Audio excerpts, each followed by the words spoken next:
Hey guys, in this video I'm going to be doing one of the most easiest installs of the Honda Navi besides putting air in your tires. We're going to be installing the rear rack. Let's walk over to the parts counter, we'll grab the rear rack and start installation.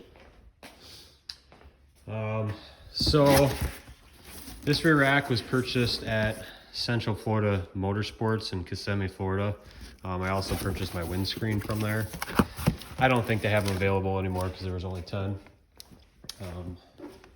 But kind of unbox the rear rack here.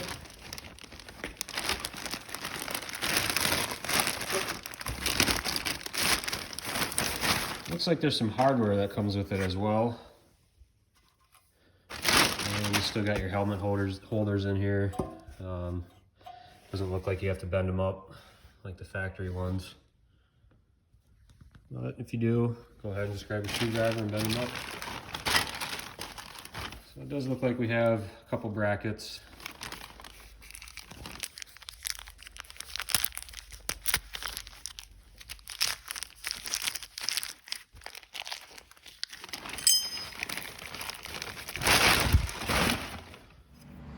So there is kind of a way these brackets do go on. They are the same regardless. The main thing is to make sure this curve goes to the back of the bike. And the flange side, smaller side of it, needs to go to the right of the bike, away from it. And the same over here. The reason for that curve is on the seat, there is a little space around there. So that needs to sit flush with the frame. But I will go ahead and install that here. Okay, now I have the bracket and the rear rack installed. I'm gonna go ahead and tighten these down.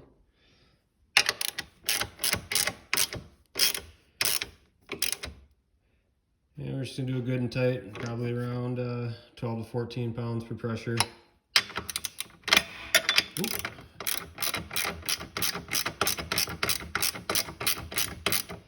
One thing I don't like necessarily, I wish they would have gave you washers. Just for the fact when you tighten this down a little bit, you can actually see the paint chipping up. And also installing this, you start the bolts on one side or the other, and just like anything else that I've noticed on this is you have to actually push this in either which side pretty good to get these two bolts to line up. But other than that, it was pretty simple.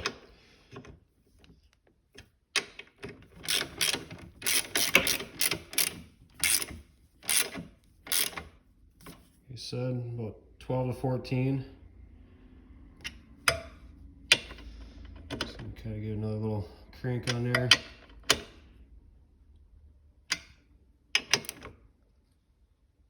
All right, so go ahead and put the seat back on. Make sure when you're putting the seat back on, there's this little tab that goes underneath right there. Start it back a little bit and put it at an angle, lift up a little bit, and voila. And then you push it down. Easy enough. Pull your key out. Good to go. All right, there it is. Looks pretty good. The main reason I got this is for the fact that I'm probably gonna have passengers on it at the track. Kids will be on it. And like I said, if there's any passengers, there's definitely more room to scoot back now. You can definitely move the whole bike with that. It's pretty sturdy. And if you decide to bang a wheelie and they're not expecting it, they can grab a heck of a lot faster onto something than that little guy. So there it is. All right, guys. Other than that, we'll see you in the next video.